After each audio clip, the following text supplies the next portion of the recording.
High, আজকে বানাবো মাছের ঝোল। তার জন্য এখানে আলু সেদ্ধ করে কেটে রেখেছি, তেজপাতা, এলাচ, দারচিনি, লবঙ্গ, জিরে গুঁড়ো, ধনে গুঁড়ো, হলুদ, লঙ্কা গুঁড়ো। আর এখানে আমার মাছ। এখানে আমি টমেটো বেটে রেখেছি, এখানে লঙ্কা বাটা, লঙ্কা, আদা, রসুন বাটা। এখানে তার পাশে আমার পেঁয়াজ বাটা আছে। আমি একবার দইটা রুম টেম্পারেচারে মিক্সিতে ফেটিয়ে রেখেছি, আর সেই মিক্সির বাটি ধোয়া জল, পেঁয়াজ কুচি, আর এখানে আমার লঙ্কা।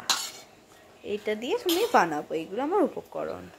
এখানে আমি কড়াইয়ে তেল দিয়ে দিলাম, যদিও আমি পরে আরেকটু তেল দিয়েছি। এখানে আমি মাছগুলো ভেজে নিচ্ছি। অ্যাকচুয়ালি আমি এক হাতে ধরে ভাজছিলাম, তো একটু অসুবিধা হচ্ছে। এই যে আমি মাছগুলো ভাজা হয়ে গেছে, তারপরে মাছ ভাজার পর আমি আলুগুলো ভেজে নিচ্ছি। দিয়ে আলু ভাজা হয়ে যাবে, তারপর এই আলু ভাজতে ভাজতে একটু হলুদ গুঁড়ো দিয়ে দেবো।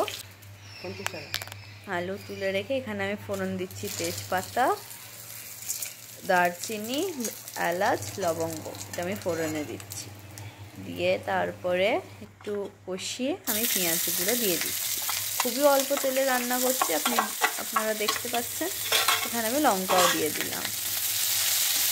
এখানে ফ্রাই করব, মানে ক্রাঞ্চি ক্যারামেলাইজ যতক্ষণ না হচ্ছে ততক্ষণ ফ্রাই করব, কারণ খাওয়ার সময় মুখে এটা পড়লে একটু মিষ্টি মিষ্টি বেশ ভালোই লাগে খেতে।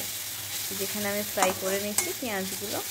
তারপরে ফ্রাই আমার এরকম যখন দেখবেন যে তেল ছেড়ে ছেড়ে আসছে, তখন পেঁয়াজ বাটা দিয়ে দেবেন। আমি এই যে পেঁয়াজ বাটা দিয়ে দিলাম, দিয়ে আবার নাড়বেন। যেখানে আমি নাড়ছি,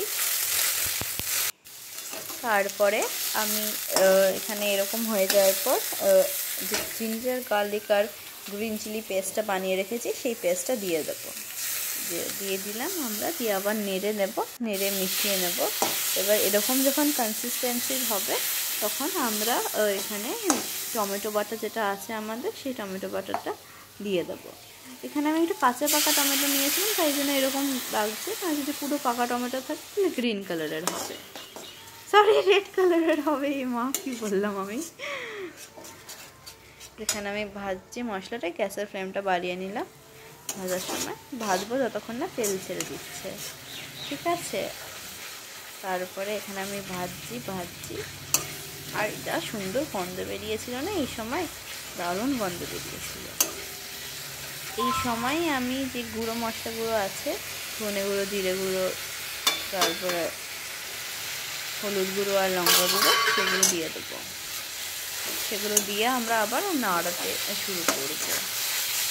যে আমরা নাড়ছি, দেন আমি যে মিক্সি ধোয়া বাটিতে রেখেছিলাম দই, যেটা মিক্সি ধোয়া বাটি ছিল, সেটা আমি পাশের ওখানে গরম বসিয়ে দিলাম। আর এটা আমি এখানে কষাচ্ছি।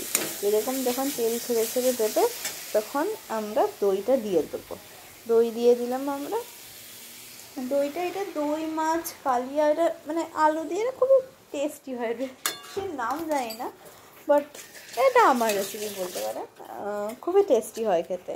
এই যে সাদা সাদা একটু কালারের হলো, দেন আমরা এখানে আরও ভালো করে আমরা এটাকে কষিয়ে নিচ্ছি। কষিয়ে নেওয়ার পর আমরা এই সময় আলুগুলো দিয়ে দেবো। দিয়ে আলুগুলো দিয়ে আরও কষাবো আমরা, যতক্ষণ না তেল ভালো করে ছেড়ে দেবে। তো এই যে আমরা কষাচ্ছি, আর যা সুন্দর গন্ধ বেরিয়েছিল না, মানে দারুণ লাগছিল, আর খেতে সত্যি খুব ভালো হয়েছিল। দেন এখানে আমার আলু কষানো হয়ে গেছে। এবার আমি আর একটু কষিয়ে গরম জলটা দিয়ে দেবো। আগে মাছটা দেবো না জলটা দেবো? এখানে মাছটা দেবো না আগে জলটা দেবো? খুব ভালো লাগে ঝোলটা, মানে এত ভালো গন্ধ। দেন আমি এখানে কষানো হয়ে গেছে, পুরো কমপ্লিট আমার কষানো। দেন আমি গরম জলটা দিয়ে দেবো। যে আস্তে আস্তে করে গরম জলটা দিচ্ছি। এই যে বাটিটা একটু পুড়ে গেছে জল বসাতে, আমি তো ঠিক সেভাবে রান্না করি, শখের রাঁধুনি, তো অত কিছু আমি জানিও না সত্যি বলতে গেলে। দিয়ে এটা নাড়ছি, একটু ফুটে এলে এই সময় মাছগুলো দিয়ে দেবো। এই সময় মাছগুলো দিয়ে দেবো। এই যে এখানে আমি মাছগুলো দিয়ে দিচ্ছি। এগুলো মাছগুলো দিয়ে একটু ফোটাবো, তারপরে ঝোল যতটা রাখবো আমরা একটু 2-3 মিনিট মাছগুলো ফুটিয়ে না মাছগুলো তুলে রেখে দেবো, কারণ তাহলে মাছগুলো ভেঙে যাবে না, যদি ঝোলে থাকে তাহলে ভেঙে যেতেও পারে। আমরা যেখানে মাছগুলো তুলে রেখে দিচ্ছি, দেন আমরা আলুগুলো আমাদের যদিও সেদ্ধ করা আমি রেখে দিয়েছিলাম, আলুগুলো তুলে নিতে পারেন যদি আপনারা চান। আমরা এখানে রেখে দিচ্ছি যতটা ঝোল, আমাদের একটু বেশি ঝোল হয়ে গেছিলো, ঝোলটা কমাবো, তার জন্য আমরা এখানে ফুটাতে শুরু করেছি। আর মাছগুলো তুলে এখানে ফুটছে।